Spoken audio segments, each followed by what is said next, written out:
Mr. Presenter, permit me to just tell you a little story before I ask my question.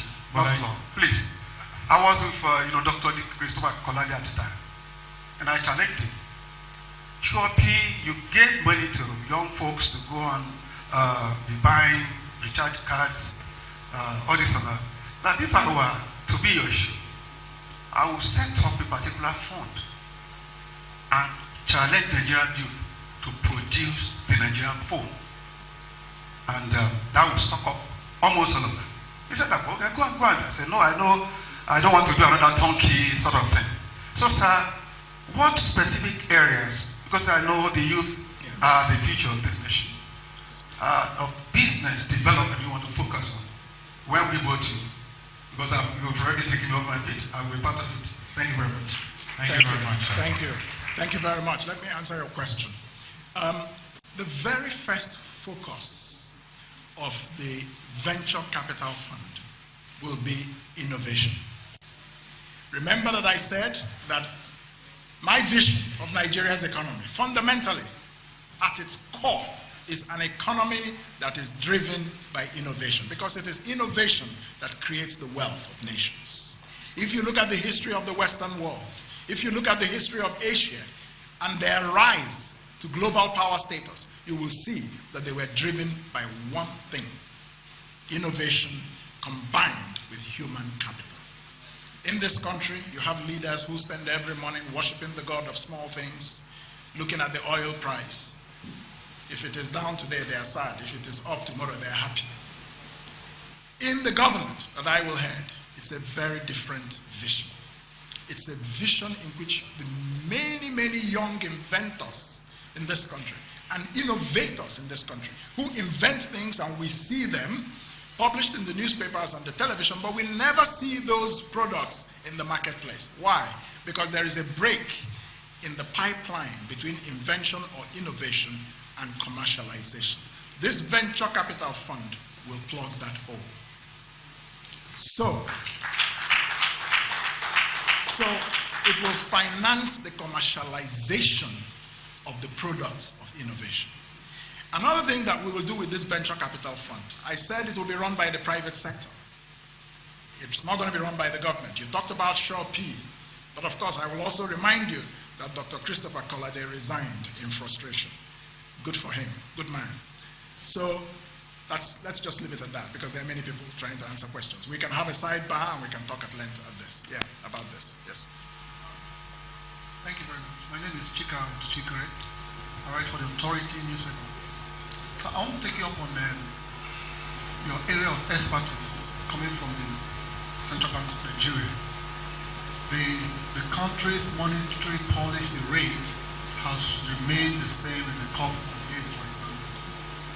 And it's frustrating people who want to do business through the banking sector. What are you going to do to address this issue? And secondly, the foreign exchange rate. You will agree with me that it's not palatable right now. What's your take on it? Thank you. Good. Now, on the question of the monetary policy rate, I want you to understand that there are a lot of factors that go into determining the monetary policy rate. First of all, in this country, we have a fundamental problem: a lack of infrastructure.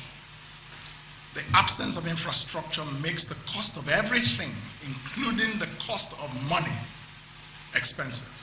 People who manufacture products, 30 to 40% of the price goes to their generator expenses. They're trying to recover it.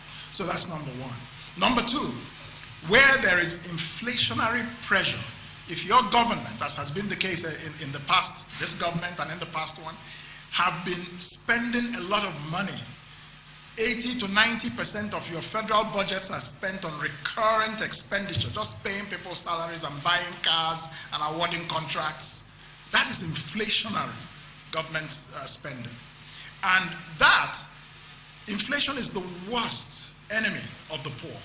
When that happens, the duty of any central bank is to rein in inflation. One of the ways to rein in inflation is to tighten the money supply. One of the ways to tighten the money supply is to increase the monetary policy rate.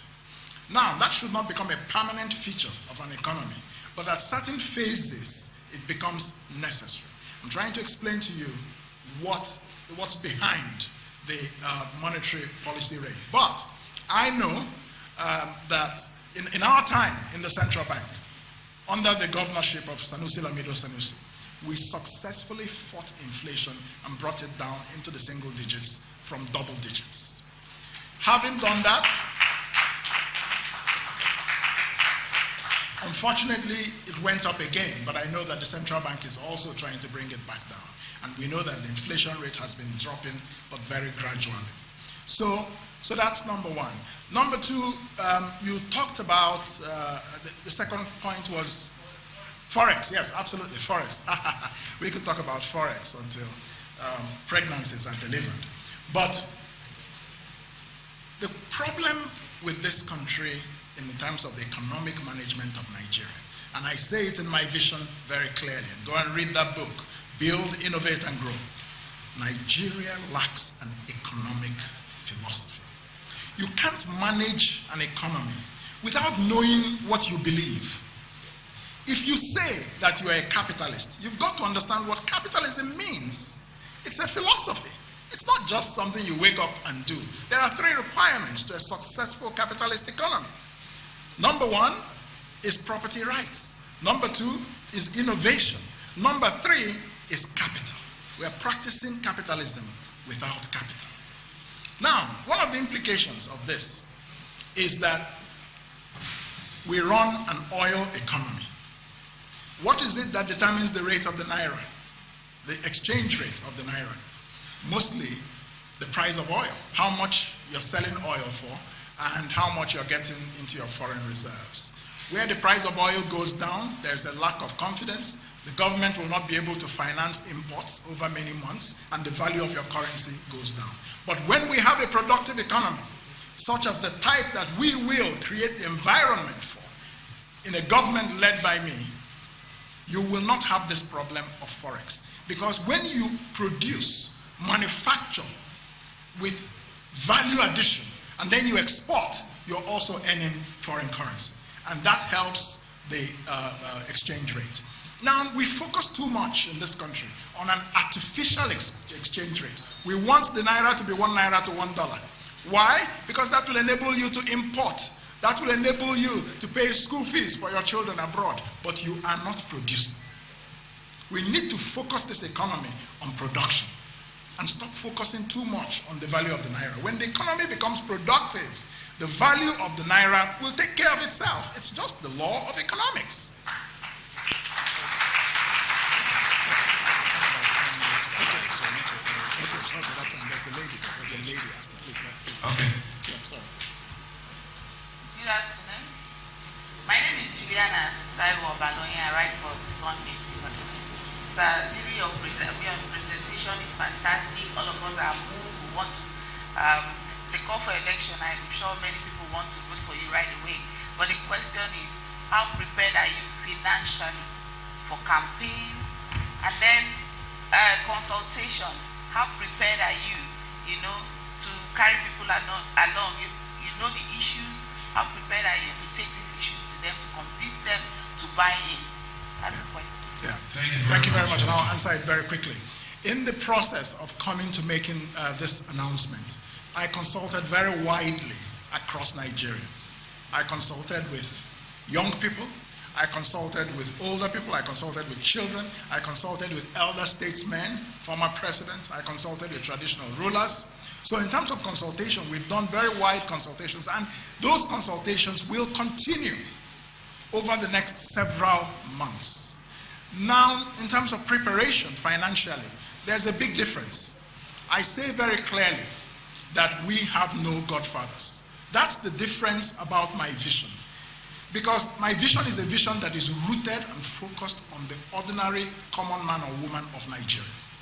It is not a vision that is driven by godfathers who are expecting returns on their investment when you come to power. Therefore, and as I said in my speech, it is necessary for all of us in Nigeria, if we want a better future for our children, if we want a better future for this country, to invest in that outcome. And that's why I'm calling on all Nigerians, whoever they may be, wherever they may be, to support this movement and to support this vision.